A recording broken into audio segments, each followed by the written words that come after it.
Guys, so today we're going to be doing the both rear airbags on an L322 2010 L322.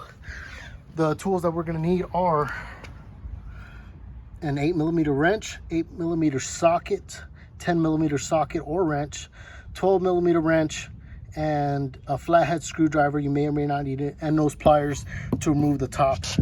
You guys will see what I mean. All right, you guys, let me actually lift up the car, put the jacks on, and remove the tires. Be right back. So I jacked up the car.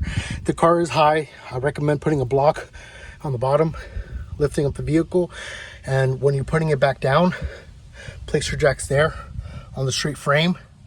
Now it's going to be time to remove these.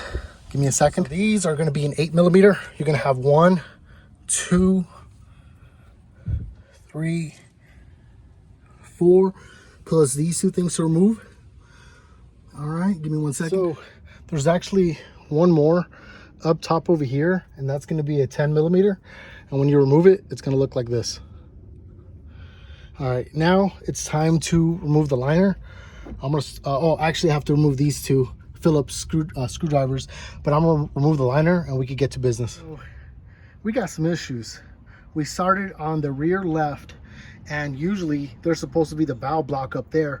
It's not. So what I'm going to try to do is release the air pressure through the trunk, and then we're going to push forward from that. The reason being is because you already made it this far. I would hate for us to put back the rim, but give me a second. Let me start taking some hoses out in the rear trunk so we could deflate the rear airbag and then proceed forward. All right, you guys. So I'm in the trunk. I removed the tire. I removed the top cover. Top cover is going to be screwed down by 4 8mm. 1, 2, 3, 4. Once you remove that, we're going to have the rear valve block. I'm going to attempt to remove one of the lines and see if that lowers the rear suspension. Be right back. The rear valve block has nothing to do with the rear 2 tires. So the next step is, I guess I'm gonna have to put the tire back on, and after I put the tire back on, I'm gonna have to do this side and see if the rear suspension valve block is here. All right, so the valve block is located on the right hand side rear passenger. I'm going to undo that so the rear airbag could loosen up. I'm going to do it for both, and then we're going to push forward. That was painful. So loosening up the air from here did nothing. That actually connected to the second rear valve block. So what I ended up doing was I made small holes into the rear suspension, a few holes, and now I'm going to be able to remove it since you can decompress it. All right, you guys, give me a second. As I was. All right, so to remove the rear, there's a 8 or 10mm nut under here. After you do that, we're going to have to go to the top, and we're going to have to pull this out. All right, give me a second. So I finally got it out. The only way I got it out was by using one of these to clip on the top and then pull. Once you pull, where's the fucking, this thing's gonna come out. So, hook it onto there and then pull. That's the easiest way to make it come out.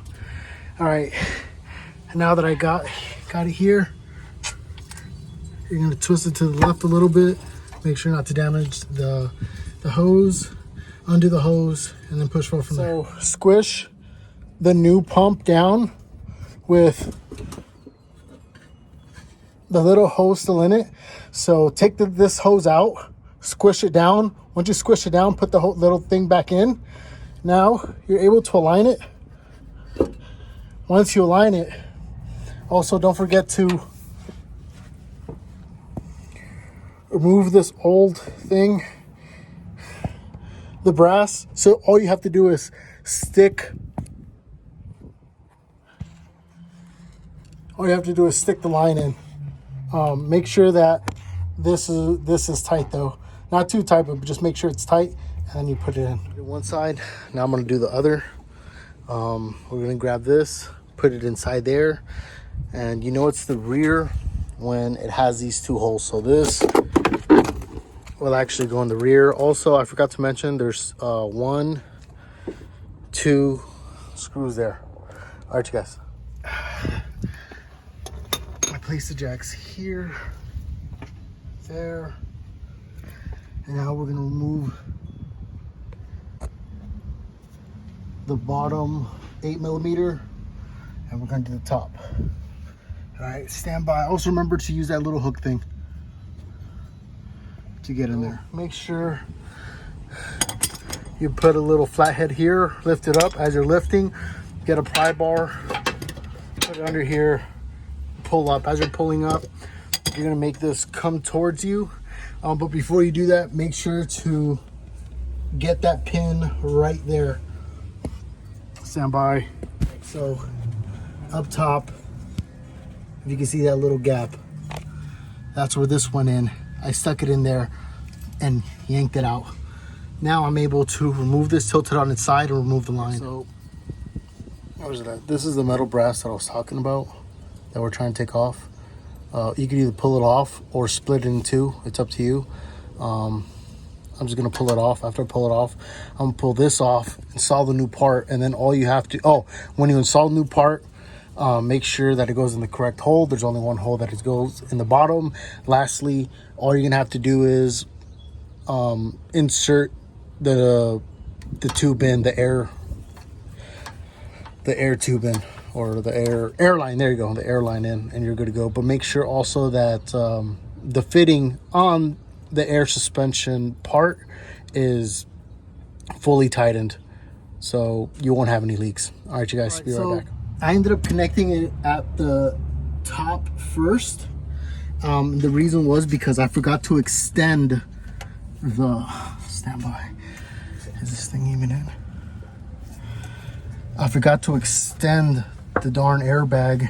So what I'm gonna do next is I'm gonna get the jack, place it under here, start jacking up slowly, little by little, and making sure it goes to the proper hole. So to recap, we're gonna remove the rims.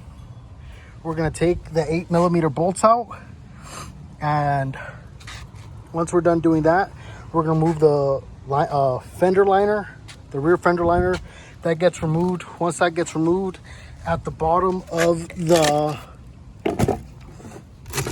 pump, not the pump, the suspension part, we're gonna remove the 8mm, and to remove the top, you're gonna have this piece just like this, except it's gonna be fully in. In order for you to remove that, get one of these little hooks, plug it in there, and yank it out. That was the easiest way. Also, to remove the air from the airbag, what I did was I got a screwdriver, or no, actually I got a drill, and I drilled it in, poof, poof, and thank goodness I'm safe. I don't recommend that, but that's what I did on my end. And then after that, just reinstall the parts in reverse order. All right, you guys, thank you very much, and have a good weekend or day.